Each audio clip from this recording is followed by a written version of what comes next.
Ms. Rodriguez, you're charged with driving while intoxicated. You're facing up to 6 months in jail and or $2,000. Before judge speaks. Right out the gate, Ms. Rodriguez is facing DWI charges. And if you think this is a slap on the wrist, think again. We're talking possible jail time and thousands in fines. But here's the twist. Probable cause has to be established first. No probable cause, no case. Fine, we're going to do probable cause. You have the right to remain silent. Anything you say can or will be used against you. You have the right to have an attorney present. If you cannot afford one, one will be appointed to you. Yes, Judge. Okay. The officer. After officer testimony about tests and refusal, did you catch that? She refused a breath test. That's a big gamble. Because while you can legally refuse, it often makes judges raise an eyebrow. And refusing usually means a blood warrant is coming your way. Quick question for you guys. Would you ever roll the dice and refuse, or play it safe and blow? Initiated a traffic stop after observing the defendant's vehicle traveling 94 miles per hour in a 65 mile per hour zone.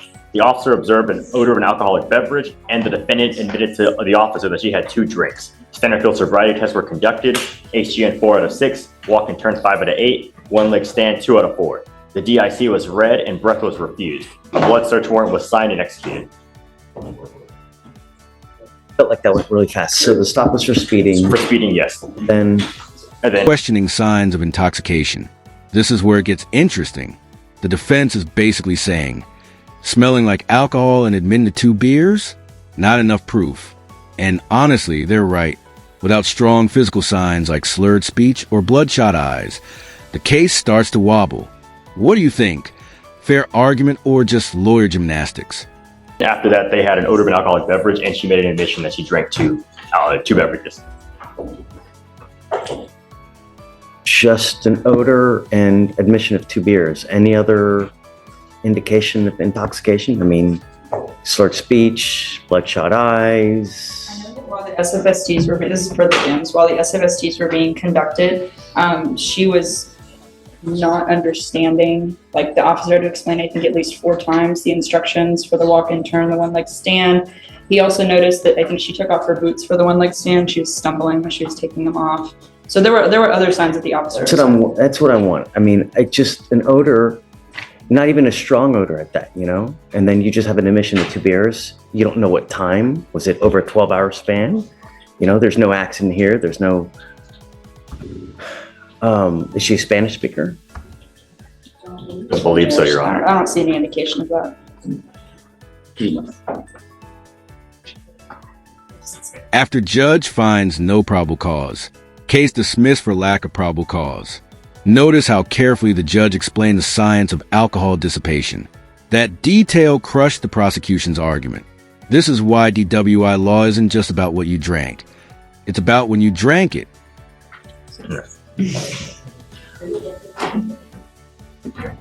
And if I may, I've been doing DWIs for 10 years and I don't understand the instructions most of the time.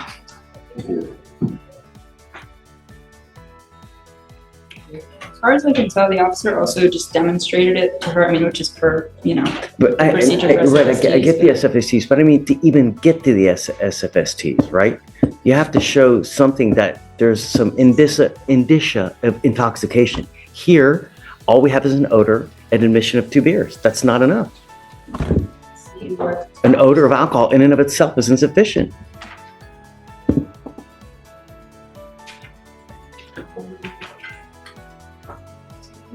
But yeah. it seems that this stop occurred at 2 in the morning, and she made a statement that she stopped drinking at 12 a.m. So we have a 2-hour period clean when she's finished drinking, and then Alcohol dissipates every 1 hour. An alcoholic drink dissipates from your system. she still had the odor in addition to that statement. All right, I'm going to find no probable cause. Yes, Judge. Ma'am, be careful, you know, really. Every single day, someone dies from a DWI in our county. It's so easy to take a $20 Uber, literally push one button, you have a car waiting for you wherever you want to go in this county. Do you understand? Yes, sir. Right. Judge scolds mother about responsibility. This just got emotional. The judge isn't just dropping legal bombs. He's giving a life lecture. And honestly, he's not wrong. Courtroom sometimes double as therapy sessions, especially when kids are involved. Have you ever seen a judge go full parent mode like this? Please take a seat. Good morning, Ms. Treadwell. How's jail? You know, your lawyers come up to me and ask for me to reduce your bond. I've got your bond at a very high rate, you know, $50,000 for a reason. I want you to understand that we mean business. It's not a joke. When you're out there and you're driving in a state that can, very well, you may do something that can cause catastrophic damage and you'll never dig yourself out of a hole. I will reduce your bond. They asked me for 5, I'll do 7,500 each. But I'm telling you, if you do get out, no more issues. I want you on the curfews, and I don't want you out in the middle of the night, and I definitely don't want you driving. Do you understand? You're gonna have to find another way to make it work, but not in a car. I just can't trust you. You have a lot of people that depend on you, 2 children that depend on you, right? When you're not there, they're gonna look to love and support from somewhere. And if you're not there, they may look to it at places you don't like or you don't approve of. Montgomery stabs windshield with knife. Hold up, this escalated quickly. We've gone from broken side mirrors to stabbing a windshield with a kitchen knife. That's not vandalism, that's straight up rage. And yes, judges take intent very seriously. Admitting in a text that you'll do it again, that's a cell phone of epic proportions. These are things that you need to consider. When you become a mother, your life's not yours anymore. It's your children's lives. That's who matters. So when you're out there considering doing what you're gonna do, the only thing that needs to come in your mind, if I do this, how is it gonna impact my kids? That's what you need to be thinking about. Do you understand, man? Yes, sir. Okay. I'll make it 7,500 each, okay? And then if you're able to bond out, you must come here immediately so we can do all the bond conditions, do all the paperwork, because I'm putting an ankle monitor on you so I know where you are, and I'm on your other ankle, I'm gonna put a scram so I know that you're not consuming alcohol. And I'm gonna tell you now, you bond violate, you consume alcohol again, you pick up a new case, holy, I'm gonna go nuts on the bond. Do you understand? Okay, Mr. Treadwell, good luck. Okay, guys. Thank you. You were Noah Montgomery. Yes, sir. Mr. Montgomery, you're charged with criminal mischief. You're facing up to a year in jail and or a $4,000 fine. We're going to do probable cause. You have the right to remain silent. Anything you say can or will be used against you. You have the right to have an attorney present. If you cannot afford one, one will be appointed to you, sir.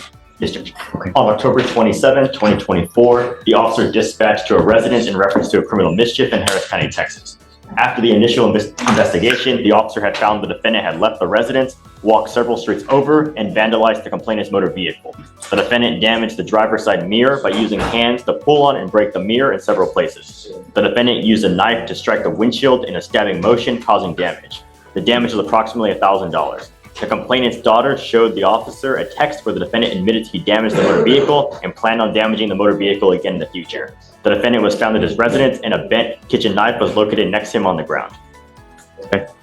Mr. Montgomery, I'm going to find that there's probable cause to go forward with your case. So what was the relationship, Alex? Relationship, they are neighbors, Your Honor. Just neighbors? Yes, Your Honor. Do we have any kind of allegation of alcohol or any kind of dope usage? No, Your Honor. Never? Okay. No allegation. Mr. Montgomery, like I said, I'm going to find probable cause to go forward with the case. I'm ordering you as a condition of your bond not to go within 200 feet of where this person lives or where this person works, not to be in possession of weapons, and not to have any contact with them. Do you understand? If I find that you violate this condition, I will put you in jail in a moment's notice. I will do everything in my power to protect every person of Harris County. Do you understand? How old are you, sir? From her. It's a further interview. Judge, I'm inquiring about the location of his residence just to make sure it's not within the 200 feet. Is it more than that? Less. It's less than 200 feet? Yeah, she live a street over. If it's a street over, you're probably going to be okay, I would think. How old are you? 17, Judge. What do you do in life? In school? Where do you go to school? Clear Lake. High school? I'm going to send you for a drug test right now. I want to know what, if anything, is in your system. If you have any kind of dope in your system, it stops today. Do you understand? Yes. If I find that you're smoking any kind of marijuana, using any kind of illegal drugs, I will put you in jail. Do you understand? It is now also a bond condition that you stay in school and that you also graduate. If I find that you're ducking out of school and you're not going, you'll be doing homeschooling with me in custody. You're going to graduate, you're going to get your high school diploma one way or the other. And if it's that you got to stay with me to get it done, I'll do it in a heartbeat. Do you understand? Okay. So counsel, I'm going to send him for a drug test. I want to know what, if anything, is in his system, and then we'll have him come back. And then, do you have anywhere else to go? Not clear this morning, Judge. So let's do this. Leave me your cell phone. Yes. I will text you. You can always zoom in. That we can just go. And then I just want to know what's in his system. Zoom, I'll text you. Zoom back on and we can finish it up. Yes, sir. All right? Thank you, Judge. Stephen, do you need a pen? Okay, thanks. Take a seat for me in the jury box, sir. So I am, and so don't worry about filing conditions. I'm going to have it monitored so that he's not using. Good morning, Mr. Daly. How are you? Do you have a lawyer today? No, Tell me what you're doing about that. What are you doing about that? I have no clue. I have no clue. Have you spoken to anyone? One boy once. How do you know you haven't even spoken to anyone? Huh? I don't know. You just keep saying, I don't know. Do you have a job? No. How do you get money? I was about to get hired on for the job last Monday. Got they turned down to the driver license, so I'm going to go face another judge later on to see about getting community service so I can get that taken care of to get a job.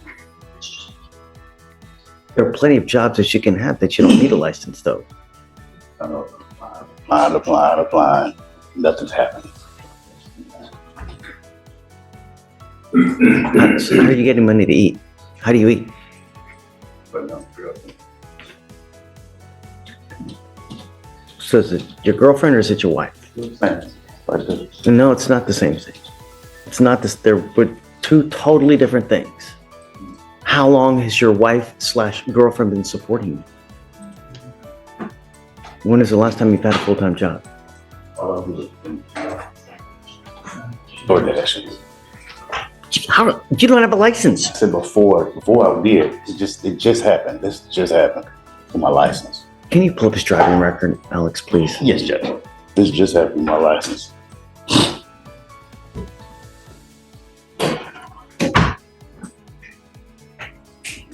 When is the last time you've had a full-time job?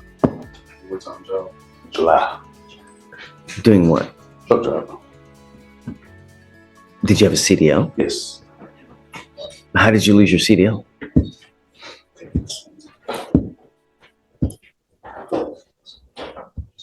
So it seems we have a denied renewal from October 23rd, and then that was the most recent one, and then that's all we have as far as anything on his license. Do you see a suspension? I do see a suspension back in March of 2011, but nothing more recent. So it's still showing ineligible, though, right? It's ineligible as of now, Your Honor. Does it give you a reason as to why it's ineligible? All we have is just a denied renewal, and then it says failure to appear. That's the last action. Are you able to see if there are any outstanding tickets that are open at this point? I am unable to see that, Your Honor.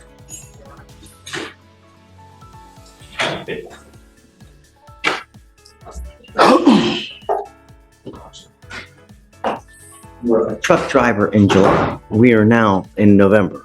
So have you been jobless since November? It's November. Yes. Since November, you said? You said you had a full-time job in July. Right. Okay. You stopped working in July. Right. Okay. Have you had a full-time job since July? No. So you have been bumming off your wife? I was door dashing. You lost your license. You're unable to DoorDash at all. Just lost my license.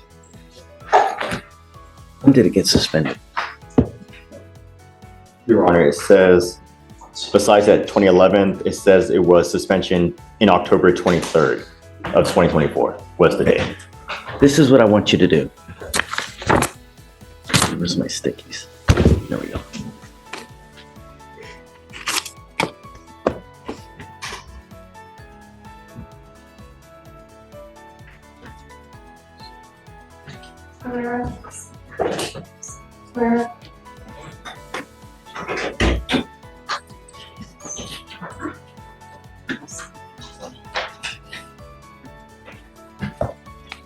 Stephen, would you mind giving this to me? This is the number to the DPS Driver's License Division. This is the number that you need to call to figure out what you need to do to get your license back. Okay. I don't know what's up. Okay. Are they open tickets now? Yes. Okay, what are you planning? You need to hire a lawyer to fix them. Don't just go over there and just,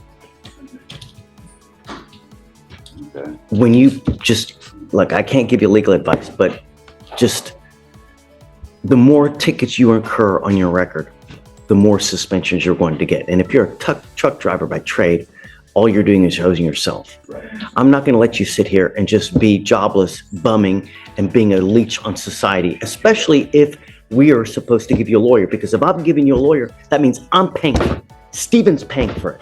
Victoria's paying for your lawyer. It's not going to happen. So you can either hire your own lawyer, or if you want to apply for a court-appointed lawyer, great. But I'm going to bring you back in 2 weeks, and I'm making it a condition of your bond that you get a full-time job. And I'm going to bring you back in 2 weeks, and I want to see what you have done to get a full-time job. If you've sat here and say, oh, well, I've got an application here, I got an application here, I got an application here, with nothing to show me, life will not go well. Like I said, I had a job just supposed to start Monday. Beggars can't be choosers. It's better to work at Burger King, at Chuck E. Cheese, than sit on your tuchus with do nothing, earning nothing, and leeching off other people and society in general. Do you understand? Beggars can't be choosers. Lower your standards. I have. Okay, then you've not gone low enough. If you need to go to Amazon, if you need to go to Starbucks, do it. I will give you an application, but I'm going to bring you back in 2 weeks, and I want to see what you have done to get a job. There are plenty of jobs out there that will immediately give you a job. Do you understand? Okay, I'll see you back in 2 weeks. Stephen, do you mind giving me an application? No? Fill it out now. Why delay the inevitable? But I'm Judge warning Dolphus about 15 to life risk. Yikes. The judge just pulled out the nuclear card. Habitual offender status. Translation: keep racking up charges and your next sentence could be 15 years minimum. That's the justice system saying. Play stupid games, win life-altering prizes. bringing it back in 2 weeks to see what you've done to get a job. Is it Jose Adolphus? Good morning, Mr. Adolphus. Sir, you're charged with terroristic threat of a family or a household member. That makes it a Class A misdemeanor. You're facing up to a year in jail and or a $4,000 fine. We're going to do probable cause. You have the right to remain silent. Anything you say can or will be used against you.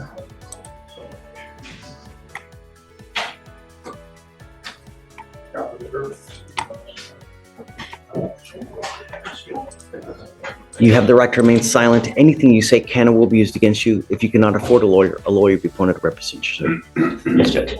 On July 6, 2024, the officers met with the complainant, the defendant's wife, who said the defendant was visiting her child at her apartment when the defendant told her he wanted to be with her. The complainant said she did not reciprocate the sentiment, and he told her that he should have killed